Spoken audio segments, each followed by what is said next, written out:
guys, so today is March 14 na and it's currently 8 AM na tapos nakaganito pa rin ako. So kasi guys, kaya ako nakaganito, wala kaming pasok today. Pero meron kaming papanoorin na parang role-playing or sarsuela sa ibang school. Ganon, parang mini ano din siya, mini. Alam niyo guys, yung pupunta kami, dati kasi pupunta kami sa SM para manood ng sine. Pero ngayon kasi para siyang live performance. Papanoorin namin mula sa ibang school. Pupunta kami doon. Pero may bayad to guys. Kaya mga sumali medyo ano lang, onti lang. Sa section lang namin na. Pero ang ano kasi, ang kasali yata grade 9 and 10 lang yata. Hindi yata kasama 7 and 8. Pero yun guys, nakabis na ako kasi 9:30 yung meet up doon. And guys, 8:30 na yata ngayon. Tapos nakaganto pa rin ako. Pero, ayun, okay naman na. And, mamaya pala guys, after nito, kasi 11 to 1 yata to, meron naman kaming practice para sa festival dance. So, tuloy-tuloy na yun. After nito, dadiretso na kami doon. Kaya, parang may pasok lang din guys. Walang pahinga. So, yun guys, ito lang din dadaling kong bag. Nilagyan ko lang to ng panyo. Tapos, yung consent, ayan, ng pagpayag. Tapos, may payong ako dito and may pamalit ako na damit. Tapos, ito yung baon ko.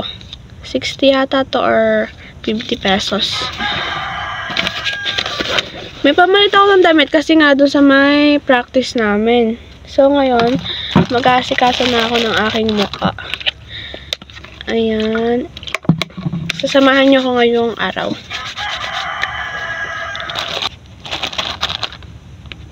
Ito pa rin yung ginagamit ko guys. Wala nang iba.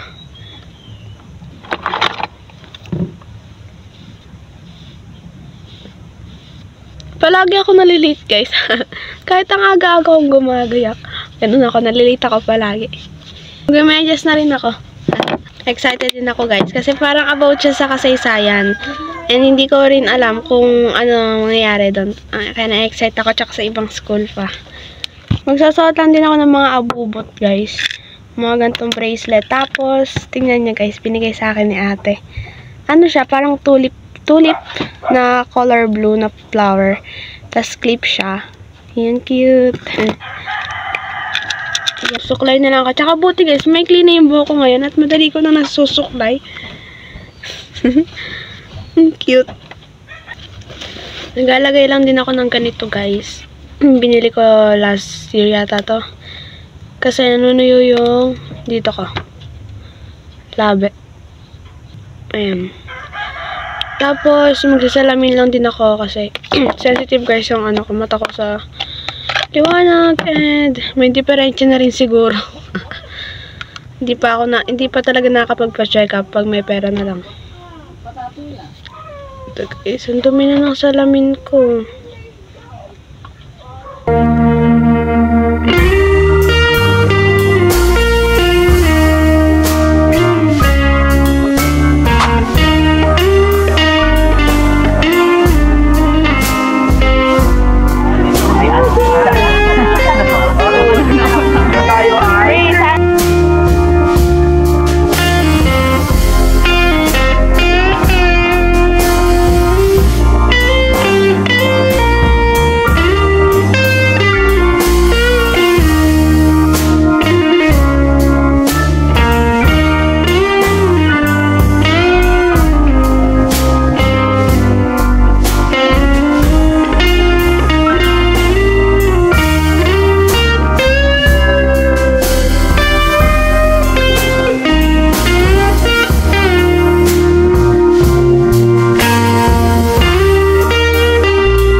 Sobrang ganda, ayoko na umuwi. Sige na! Patay na. Kasi lahat sila talaga sobrang ano. Pero guys, may practice pa kami. Naalala namin may practice pa kami.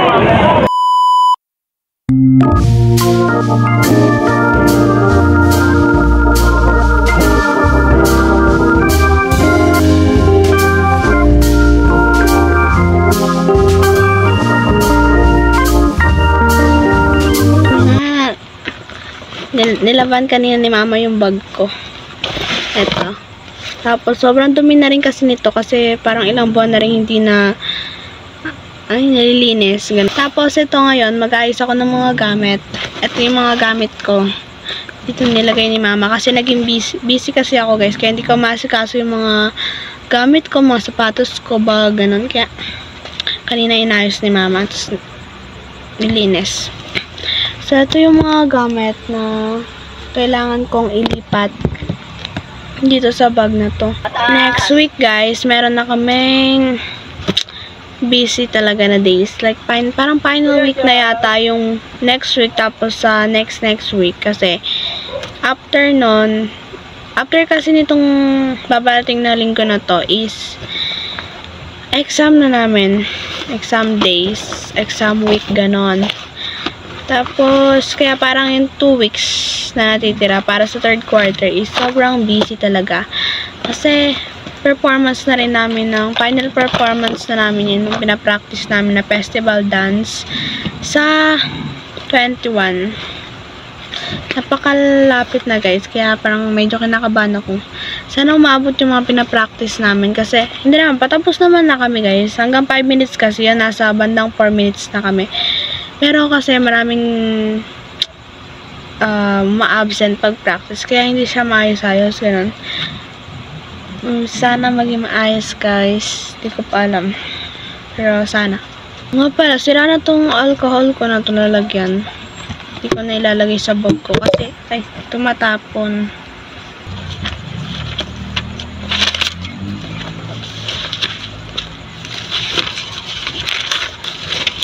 Okay.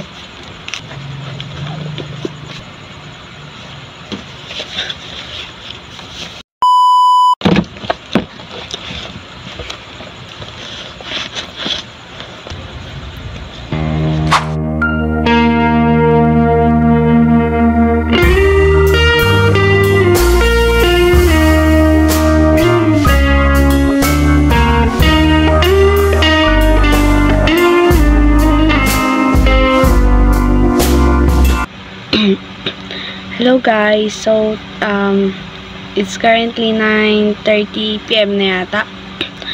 Baliktad yung damit ko ngayon. Okay na yan. Ngayon, kakatapos ko lang mag-lecture sa English, ayan. Pero may assignment kami sa English, kaso siguro bukas ko na lang gagawin. Kasi, anong oras na rin, kailangan na matulog. Ito, kakatapos ko lang din naman guys. Tinapos ko na para wala na akong gagawin sa next time, ganun. Tsaka kasi, sa weekend guys, may practice kami, tapos marami din ako kailangan tapusin. Tapos kailangan ko pang parang magagawa kami ng costume namin, Filipino heroes. Tapos, gamit yung recyclable materials, yung costume. Picture ganun. Yun yung pinaka-performance task namin sa Pilipino. Yun yung asikasuhin ko sa weekend. Dami. Tapos, nga pala guys, yung pinanood namin na theater is sobrang sulit na sulit. As in, hindi lang kasi pwedeng mag-video nung time na performance. Pero, guys, hindi sayang yung pera namin. Sobrang effort ng mga gumanap. Tapos yung mga gumanap pala is parang nagpe-perform talaga sila sa buong Pilipinas. Pa-iba-iba sila. So ngayon dito sila sa amin. Kaya sobra talagang effort.